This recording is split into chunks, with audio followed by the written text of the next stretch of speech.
नेपाल सरकारले किसानको खेतबारीको माटोको उर्वरा शक्ति र माटोमा रहेको पोषक तत्त्व थाहा पाउन सकिने सूचना प्रणालीको विकास गरेको छ। देशको कुनै पनि स्थानमा रहेको माटोको गुण थाहा पाउन मौसम अनुसार बाली नालीलाई कस्ता मल र खाद्य तत्त्व आवश्यक पर्छ त्यसको हिसाब किताब निकाल्न सकिने भएको छ। अब स्थान अनुसार बाली बिरुवालाई चाहिने उर्वरा शक्ति भएको माटो बनाउन सकिन्छ। नेपाली किसानले आफ्नो खेतबारीको माटो कस्तो छ भनेर अब आफै हेर्न सक्छन्। माटोमा रहेको अम्लीयपन हटाएर प्राङ्गारिक पदार्थ बढाउन सक्नेछन्। कुन माटो उर्वर छ त्यो पनि थाहा पाउन सक्नेछन्। नेपाल कृषि अनुसन्धान परिषद अन्तर्गत राष्ट्रिय माटो विज्ञान अनुसन्धान केन्द्र मार्फत सरकारले माटोको डिजिटल नक्सा तयार गरेपछि यो सबै सम्भव भएको हो।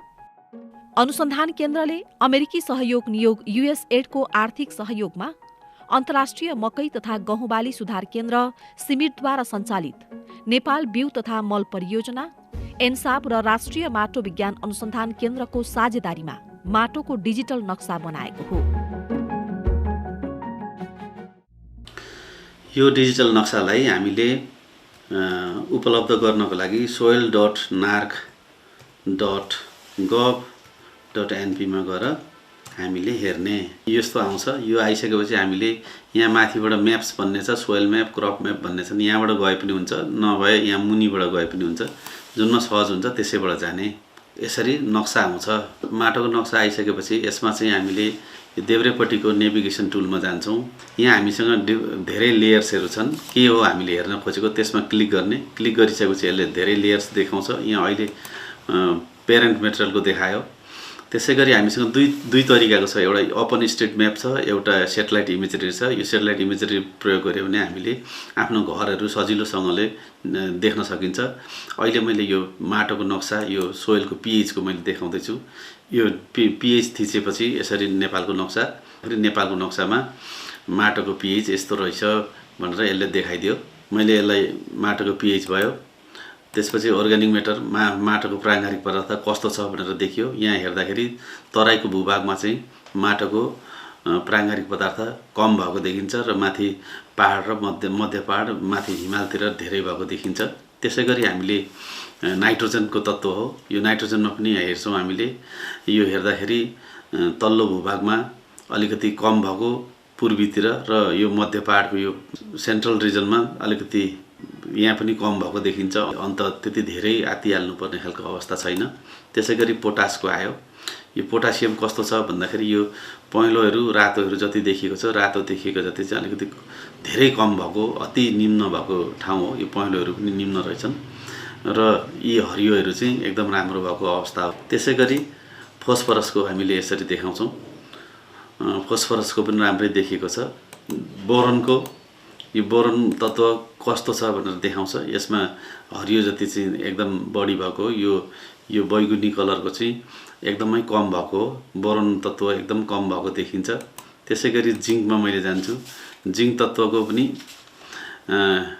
हरियो राम्रो हो। यीहरू तल्लो भागमा अथवा तराई बेल्टमा चाहिँ एकदमै कम छन्। त्यसपछि मध्य पहाडतिर पनि अलिक थोरै रहेछ, मध्यम खालको छ। त्यसपछि अलिक धेरै भएको ठाउँ भनेको माथिल्लो पहाड हो। यसरी हामीले यो नक्सा हेर्दाखेरि कुन ठाउँमा चाहिँ कृषि चुन प्रयोग गर्नुपर्ने हो भन्ने खालको यो नक्साबाट थाहा पाउन सकिन्छ। पोलिसी मेकर जो नीति निर्माणमा हुनुहुन्छ उहाँहरूले चाहिँ त्यही अनुसारको कार्यक्रमहरू तय गर्न सक्नुहुन्छ। त्यसै गरी प्राङ्गारिक पदार्थको पनि त्यस्तै हो। प्राङ्गारिक पदार्थमा पनि जहाँ जसरी देखिएका छन् माटोको प्राङ्गारिक पदार्थ कुन ठाउँमा कम छ भन्ने, यो रातो अलिकति यसलाई मैले बढाएर हेरेँ भने रातो भएको ठाउँहरू यहाँ तल तराई भागका यी राताहरू एकदमै कम भएको ठाउँ हो। यस्तो ठाउँमा चाहिँ विशेष गरी प्राङ्गारिक पदार्थ बढाउने खालका कार्यक्रमहरू लानुपर्ने हुन्छ। त्यसै गरी यो माटोको यो नाइट्रोजनको तत्त्व यसले नीति निर्माताहरूलाई के गर्न सक्छ भन्दाखेरि एकदमै कुन ठाउँमा चाहिँ पहिला मल पुर्याउनु पर्छ, कुन ठाउँमा मल आवश्यक रहेछ, युरिया मलहरू जब हाम्रो देशमा युरिया मलहरू छैन, बाहिरबाट आउँदाखेरि कहाँ पहिला पुर्याउनु पर्ने रहेछ भनेर पुर्याउने ठाउँ निर्धारण गर्नको लागि सहज बनाउँछ। त्यसै गरी हामीले यो भयो एउटा पोलिसी मेकरको लागि हामीले सानो हिसाबमा मलाई एउटा किसानले चाहिँ आफ्नो यो नेपालको नक्सा हेर्न उसलाई आवश्यक नपर्न सक्छ। त्यसै गरी उसले चाहिँ एउटा किसान जो चाहिँ अब 1 नम्बर प्रदेशमा बसेको छ, अब एउटा झापा जिल्लाको किसानको कुरा गर्छु मैले।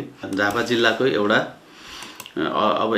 अर्जुनधारा गाउँपालिकाको एउटा किसानलाई आवश्यक पर्दाखेरि अर्जुनधारामा उहाँ यसरी जानुहुन्छ। यसरी गइसकेपछि यहाँ यो हामीले यसरी क्लिक गऱ्यौँ भने अर्जुनधाराको कुन ठाउँनेरि हो उहाँले देख्न सक्नुहुन्छ। हामीले यसलाई सेटेलाइट इमेजबाट पनि हेर्न सकिन्छ। यसरी हेरिसकेपछि हामीले यसलाई झन् ठुलो बनाएर हेर्न सकिन्छ। हेरिसकेपछि यसरी अर्जुनधाराको ठाउँहरू देखिए यो यहाँबाट उसले आफ्नो ठाउँ कहाँ छ भनेर उसले पत्ता लगाउने हो। किसानले पत्ता लगाइसकेपछि आफ्नो ठाउँ मेरो चाहिँ यहाँनिर रहेछ भनेर उसले पत्ता लाग्यो भने हामीले यसको यहाँनिर गएर चाहिँ पोइन्ट एनालाइसिसमा जाने, यहाँ क्लिक गरेर उसको यो ठाउँको लागि माटोको इन्फर्मेसन उहाँलाई चाहिँदाखेरि यहाँ गएर क्लिक गरिसकेपछि यसले माटोको इन्फर्मेसन यसरी दिने भयो। यो गराको माटोको इन्फर्मेसन यसरी आउँछ र यसरी चाहिँ उहाँको माटोको अवस्था के रहेछ भनेर सबै जानकारी हुने हुन्छ। त्यसै गरी यो किसानलाई उसको आफ्नो इन्ट्रेस्ट भएन, आफ्नो मात्रै नभएर अर्को गराको पनि हेर्न इच्छा भयो अथवा वार्डको पालिकाको कोही व्यक्तिलाई एउटा ठुलो फार्म खोल्न मन परेको छ भने उहाँहरूले यसरी यो पोलिगोनमा गएर क्लिक गर्नुहुन्छ। पोलिगोनमा क्लिक गरिसकेपछि हामीलाई यो चाहिँ एउटा फार्म खोल्छु यति एरियामा, मलाई यो पोलिगोनको यसमा हुन्छ कि हुँदैन भनेर उहाँहरूले गर्नुहुन्छ। यति एरियाको के रहेछ इन्फर्मेसन भनेर चाहिँ यसरी सबै यति एरियाको डिटेलमा आउने हुन्छ र यसरी चाहिँ उहाँहरूले आफ्नो माटोको सबै जानकारीहरू के रहेछ कस्तो रहेछ अवस्था अथवा आफ्नो वडाको आफ्नो ठुलो फार्मको कसै एउटा पोलिसी लेभलले हामीले एउटा जोन राख्ने भयौँ भन्ने खालको आयो भने झापाको कुनै एउटा पालिकामै अथवा एउटा 2-3वटा पालिका मिलाएर हेर्न त्यो ठाउँमा कस्तो रहेछ भनेर हेर्नुभयो भने त्यसरी पनि जान सकिन्छ। यो यसरी गइयो भने सबै गाउँपालिका आउँछ। यो गाउँपालिकाको सबै एरियाको चाहिँ कस्तो रहेछ त यति शिवशक्ति 8-10वटा पालिकालाई मिलाएर हामीले चाहिँ भोलि गएर एउटा कार्यक्रम लाने भयौँ। यो ठाउँमा चाहिँ ठुलो प्रोजेक्ट सञ्चालन गर्न खोज्यौँ भने हामीले यसरी चाहिँ यो एरिया कति एरिया हो ठुलो एरियाको हामीले यसरी हेर्न सक्छौँ। यति एरियाको चाहिँ यहाँ एउटा प्रोजेक्ट गर्छौँ भनेपछि यो सबै एरियाको चाहिँ डिटेल यसरी इन्फर्मेसन आउँछ। यो इन्फर्मेसनलाई चाहिँ हामीले हेरेर त्यसको आधारमा चाहिँ माटोको स्वास्थ्य के रहेछ, के गर्नुपर्ने रहेछ, कुन बाली हुने रहेछ भनेर यहाँबाट पत्ता लगाउन सहजै सकिन्छ। कन्फ्युजिङ भयो भने दुईटा छन्, यहाँ ओपन स्ट्रिटबाट गए पनि हुन्छ सजिलोसँगले। यसमा अलिक चकिलो आउँछ। सेटेलाइट इमेजमा हो भने चाहिँ आफ्नो गरा हेर्न चाहने, घरहरू हेर्न चाहनेले चाहिँ सेटेलाइट इमेजबाट हेर्न सक्नुहुन्छ। यसरी हामीले चाहिँ माटोको इन्फर्मेसन हामीसँग अहिले हामीले दिन सक्ने भनेको माटोको पीएच कस्तो छ, माटोको पैतृक पदार्थ के हो, माटोको प्राङ्गारिक पदार्थको इन्फर्मेसन, टोटल नाइट्रोजन कति रहेछ, nitrogen, phosphorus, potash, boron, zinc र माटोमा बलुवा कति छ, माटो कुन प्रकारको हो भन्ने हिसाबको त्यति 10वटा इन्फर्मेसन हामीले अहिले राखेका छौँ। यही चाहिँ विशेष गरी अहिले लन्च हुन गइरहेको छ। माटोको अवस्था झल्कने यो डिजिटल नक्साको तयारीले नेपाली किसानको जीवनमा खुसी ल्याएको छ।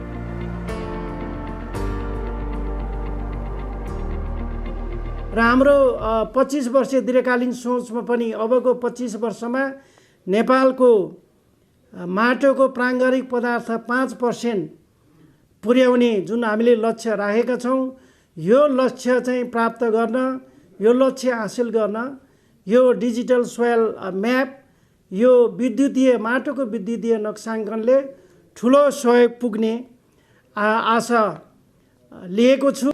Digital development is a priority for USAID, so we're thrilled to be launching a digital solution to agriculture in Nepal with the new digital soil map. This digital platform will enable more efficient and effective soil management and will help to increase crop productivity.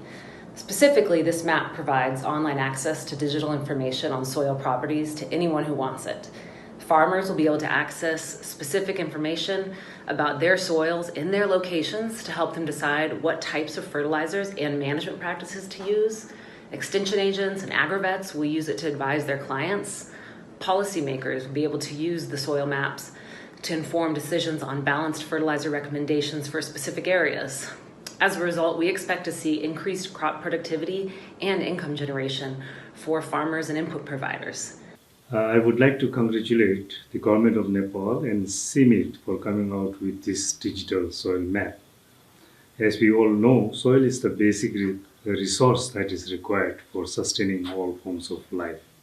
Knowing the soil type and the condition of the soil is a fundamental requirement for making the right decision in terms of land use.